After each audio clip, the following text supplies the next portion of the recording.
Aloha, Daryl Huff here in the H&N Digital Center with H&N political analyst Colin Moore, and we're now talking about the proposed amendments to the Maui County Charter. There are 3 of them, and frankly, none of them are all that interesting, but we'll do our best.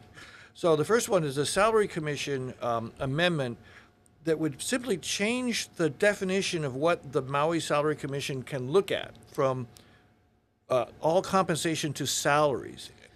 Why? What's important about that? This is a really technical change. It's about the word salaries and compensation. And so right now, I mean, Maui County is made up of 3 islands, and so it can be difficult for people who are appointed on a Maui County board. They've got to travel, of course, and sometimes they need special permission to get that reimbursement to travel. And so this would clean that up so it won't be so difficult for them to get the funds to travel to Maui from wherever they are. And I think that was what the main point of the author of this was, that you finally get someone appointed or working from Molokai.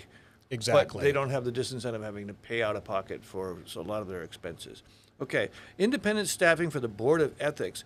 This struck me as being, you mean what? They don't have people to staff their Board of Ethics? Yeah, so this would make it a little more like what we have in Honolulu or for the State Ethics Commission, independent staff that can do the work. I think also they'll be able to do the training, so they have consistent ethics training across the county. Again, this seems like it makes a lot of sense to me. I mean, if you're going to have a Board of Ethics, you probably want them to have staff so they can help you out on the board. This is in a county that was victimized by a pretty serious, bribery scandal. Exactly. And then shall the charter be amended to minimize the risk of vacancies on boards and commission, and specifically, this is one of the few charter amendment proposals that actually has the argument for the Charter Commission written into the question. So basically, what does this do, Colin?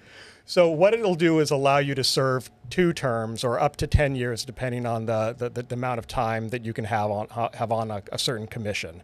These are boards and commissions. What are boards and commissions? So it's all sorts of things. I mean, there's liquor commissions. I mean, we have lots and lots of commissions. And this would make it more consistent with how the other counties do it. In Honolulu, for example, you can serve 2 terms. So this would allow you to serve 2 terms or up to 10 years. And the argument here is if you have to go off after 1 term, first, you're going to lose that level of experience. Second, for some of these boards and commissions, because there's a lot and they have to be, you want representation, particularly in Maui County, from across the county, this will, in theory, make it easier to find those folks because they'll be able to continue their term if they're already serving on the commission. And finally, a running problem with boards and commissions is just getting quorum. So you get a couple of vacancies and somebody's be very difficult. They can't even make a decision. Exactly. That's our discussion about the Maui County Charter amendments. We will have similar conversations about all the other counties and the statewide amendments also on our website.